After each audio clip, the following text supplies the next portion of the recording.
தீபிகா வணக்கம். கோவையில் தேசிய கொடி ஏந்தி பேரணி நடத்துவதற்கு அனுமதி அளிக்க கோரி மாவட்ட தலைவர் பாஜகவினுடைய மாவட்ட தலைவர் ரமேஷ்குமார் என்பவர் சென்னை உயர்நீதிமன்றத்தில் வழக்கு தாக்கல் செய்திருந்தார். இந்த வழக்கு விசாரணை சென்னை உயர்நீதிமன்ற நீதிபதி லட்சுமி நாராயண் முன்பாக விசாரணைக்கு வந்தது. அப்போது மனுதாரர் தரப்பு வழக்கறிஞர் குமரகுரு கோவையில் தேசிய கொடி ஏந்தி பேரணி செல்ல காவல்துறை அனுமதி மறுப்பதாகவும் ஆனால் தங்களுக்கு அனுமதி வழங்க வேண்டும் என்றும் கோரிக்கை வைத்திருந்தார். இது காவல்துறை தரப்பில் ஆஜரான வழக்கறிஞர் கோவை பிரதான சாலையில் அனுமதி கேட்டதால் மருத்துவம் என்றும் அந்த பகுதியில் பாஜக சார்பில் பேரணி நடத்துவதற்காக கேட்கப்பட்ட பகுதி என்பது பள்ளி கல்லூரி உள்ளது, அதே போன்று பேருந்து நிலையம் உள்ளது. இதனால் மக்கள் அதிகம் கூடும் இடம் என்பதால் சட்ட ஒழுங்கு பிரச்சனை ஏற்படும் என்ற காரணத்தால் அது அனுமதி மறுக்கப்பட்டதாக காவல்துறை தரப்பில் ஆஜரான வழக்கறிஞர் தெரிவித்தார்.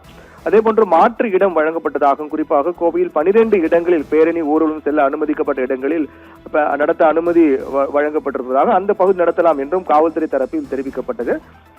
இதில் குறுக்கிட்ட நீதிபதி இது தொடர்பாக பல்வேறு காட்டமான விமர்சனங்களையும் கேள்வியில் முன்வைத்திருக்கிறார் நீதிபதி லட்சுமி நாராயணன். அப்போது நீதிபதி லட்சுமி நாராயணன் சுதந்திர போராட்ட தியாகி திருப்பூர் குமரன் அவர் தேசிய கொடி ஏந்தி உயிர் நீத்த இந்த மண்ணில் தேசிய கொடியுடன் பேரணி செல்ல அனுமதி மறுக்கப்படுவது என்பது எந்த வகையில் ஏற்றுக்கொள்ள முடியும் என்ற கேள்வி நீதிபதி முன்வைத்தார். அதே போன்று தொடர்ச்சியாக இந்த தேசிய கொடி ஏந்தி செல்லக்கூடிய ஒரு நிகழ்வு என்பது எந்த ஒரு மதத்தையும் கட்சியும் எந்த ஒரு சமூகத்தையும் சாராமல் பொதுவாக மேற்கொள்ளப்படக்கூடிய நிகழ்வு. அதற்கு ஏன் காவல்துறை அனுமதி மறுக்கிறது, ஏன் தடை விதிக்க வேண்டும் என்ற நீதிபதி கேள்வி முன்வைத்தார். அதே போன்று தேசிய கொடி ஏந்தி செல்வது என்ன ஒரு பாவ செயலா என்றும் ஏன் அதற்கு தடை விதிக்க வேண்டும் என்ற கேள்வியை நீதிபதி முன்வைத்திருந்தார். அதே போன்று கோவை என்ன பாகிஸ்தானில் உள்ளதா, ஆப்கானிஸ்தானில் உள்ளதா, தமிழ்நாட்டில் இந்தியாவில் தானே உள்ளது, அங்கு நம்முடைய இந்திய தேசிய கொடி ஏந்தி செல்ல அனுமதி மறுக்கப்படுவது என்பது ஏற்புடையதாகவே இல்லை என்று நீதிபதி காட்டமான விமர்சனங்களையும் கருத்துகளையும் கேள்விகளையும் முன்வைத்திருந்தார். இதனால் ஏற்கனவே தீகாவுக்கு இது போன்ற ஒரு பேரணிக்கு அனுமதி மறுக்கப்பட்டது, அதையும் குறிப்பிட்டு பேசியிருந்தார். அதாவது நீட் தேர்வுக்கு எதிராக இருசக்கர வாகன பேரணி செல்ல தீகா முடிவு செய்து அதற்கான அனுமதி கேட்டிருந்தார்கள்.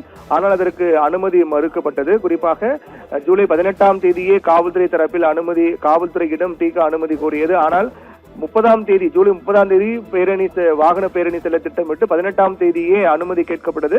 ஆனால் நெருக்கத்தில் காவல்துறை அனுமதி மறுத்தது. நெரிசல் மிகுந்த பகுதி என்பதால் சட்ட ஒழுங்கு பிரச்சனை காரணம் காட்டி அனுமதி மறுத்தது. அப்போது நீதிமன்றம் செல்லும்போது நீதிமன்றம் காட்டமான கேள்வியில் அப்போது முன்வைத்தார்கள்.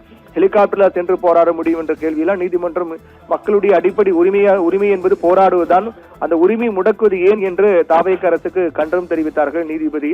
அதைத் தொடர்ந்து தற்போது இந்த பாஜக தேசிய கொடி ஏந்தி பேரணி செல்ல அதற்கு அனுமதி மறுக்கப்பட்ட விவகாரத்திலும் நீதிபதி லட்சுமி நாராயணன் பல காட்டமான கருத்துகளையும் கேள்விகளையும் முன்வைத்து கண்டனம் தெரிவித்திருக்கிறார். திருப்பூர் குமரன் தேசிய கொடி ஏந்தி உயிரிழந்த திருப்பூர் குமரன் வாழ்ந்த இந்த மண்ணில் தேசிய கொடியுடன் பேரணி செல்ல அனுமதி மறுக்கப்படுவது ஏன் என்ற கேள்வியும், அதே போன்று ஏற்கனவே தீகாவுக்கு அனுமதி மறுக்கப்பட்டது, தற்போது பாஜகவுக்கு அனுமதி மறுக்கப்படுகிறது. அப்ப தாவேக்காவுக்கு மட்டும்தான் அனுமதியா, வேற யாருமே இங்கு எதுவும் செய்யக்கூடாதா, போராடக்கூடாதா, ஊர்வலம் செல்லக்கூடாதா, பேரணி செல்லக்கூடாதா என்றெல்லாம் நீதிபதி காட்டமான கேள்வியை முன்வைத்திருந்தார்.